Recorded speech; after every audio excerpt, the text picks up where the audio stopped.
హామీలు 420 అందులో అమలు చేసినవేంటి, ఏం చెప్పారు, ఏం చేస్తున్నారని విమర్శిస్తూనే అసలు తెలంగాణకు దశ మార్చిందే బీఆర్ఎస్ పార్టీ, కేసీఆర్ అని చెప్పే ప్రయత్నం చేశారు. టీఆర్ఎస్ పార్టీ లేకపోతే తెలంగాణ లేదని చెప్పారు. అసలు మెయిన్ వెళ్ళి కాంగ్రెస్ పార్టీ అంటున్నారు. ఏంటి అసలు ఈ వ్యాఖ్యల ఉద్దేశం ఏంటి? మీరు ఏ విధంగా స్పందిస్తారు?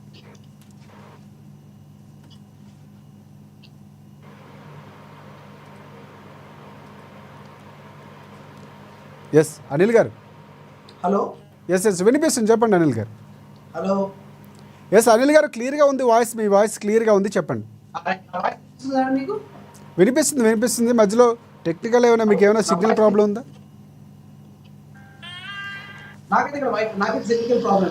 ఎస్ కంటిన్యూ చేయండి, చెప్పండి. రైట్, అందరికీ నమస్కారం.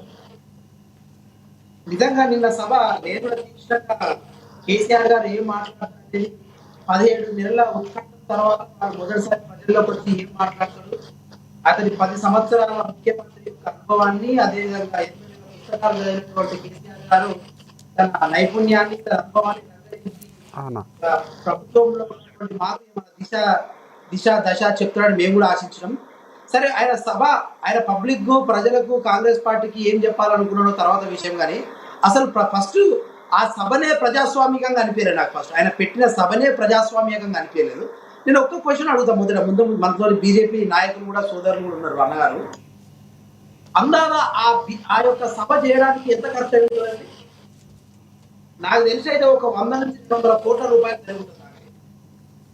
నాకు తెలిసి ఇంత అప్పుల రాష్ట్రంలో ఉన్నటువంటి పరిస్థితుల్లో బయట కూడా ఆర్థిక మధ్యంలో ఉండి పైసల యొక్క ట్రాన్సాక్షన్ కూడా అంత మీరు అన్నట్టు కూడా ల్యాండ్ బిజినెసెస్ కూడా అందులో ఎంత ప్రాబ్లమేటిక్ ఉన్నాయి, ఎక్కడ ట్రాన్సాక్షన్స్ లేవు. వీళ్ళు దాదాపు ఈ వారం రోజుల్లోనే ఒక 100 నుంచి 200 కోట్లు లిక్విడ్ క్యాష్ ట్రాన్సాక్షన్స్ చేసి ఈ సభ జరపడానికి. ఈ 100 నుంచి 200 కోట్ల యొక్క లిక్విడ్ ట్రాన్సాక్షన్స్ ఎట్లా జరిగినాయి? వాళ్ళేమో ఎలక్ట్రోల్ బాండ్లు అమ్మి తీసుకొచ్చేలా ఇన్ని రోజులు 10 సంవత్సరాలు ప్రజాధనాన్ని ఆ ఫామ్ హౌస్ లా కట్టలుగా పేరుకోపోయిన నల్ల డబ్బులు తీసి మొన్న ఏదో సభ ఎట్లా చేసిండు ఆయన? సరే, ప్రజలు తల్లి వచ్చిండు. ఏ సభ చేసినా ప్రజలు వస్తారు, వాళ్ళు చేసిన ప్రజలు వస్తారు. ఆయన ఒక ముఖ్యమంత్రి స్థాయిలో 10 సంవత్సరాలుగా పనిచేసినప్పుడు ప్రజలు రావడం పోవడం, బీజేపీ వాళ్ళు చేసిన ప్రజలు వస్తారు. అది పెద్ద విషయంగా భావించడం. నువ్వు ఒక సభ పెట్టినప్పుడు ఆ సభ నుండి నువ్వు ఎటువంటి సందేశాన్ని ప్రజలకు ఇస్తున్నావు, ఈ తెలంగాణకు ఎటువంటి ఇస్తున్నావు, దాని ద్వారా ఈ తెలంగాణ ప్రజల యొక్క ఒరిగింది ఏంటి, దాంతో మొదలైన చర్చ ఏంది, ఆ చర్చ ద్వారా జరిగిన ఫలితాలు ఏందనేది మనం ఇచ్చారు. కానీ ఆయన ఆ సౌత్ కొరియా కిమ్ లాగా ఎరోప్లేన్ దిగి వచ్చి ఒక్కడే స్టేజ్ మీదకి వచ్చి మాట్లాడేడు పోయాడు. 1,00,000 మంది సభలో ఉన్నారంటాడు. 1,00,000 మంది సభలో ఉన్నప్పుడు కనీసం అక్కడ ఉన్నటువంటి తోటి నాయకులను ఒక 2 నిమిషాలు మాట్లాడించాలన్న ఒక ఇంగిత స్వభావం వారికి లేదా అంటే వరంగల్ సభ పెట్టింది. కనీసం వరంగల్ సభ ప్రజలతో మాట్లాడించదా, వరంగల్ నాయకులతో మాట్లాడించదా? సభ ఏర్పాట్లో కూడా ఆయన దొరకనండి. సభ మాట్లాడట్లు కూడా ఆయన యొక్క నియంతృత్వాన్ని ఆయన స్పష్టంగా మళ్ళొకసారి చెయ్యిలకెళ్ళి పవర్ వేణ ఆ పట్టింపు కానీ దాన్ని ఏమంటారు, ఆ అహం కానీ కేసీఆర్ తగ్గలేదు. అతని అహమే ఈ రోజు ప్రజలు చీదరించుకుంటట్టు చేసింది.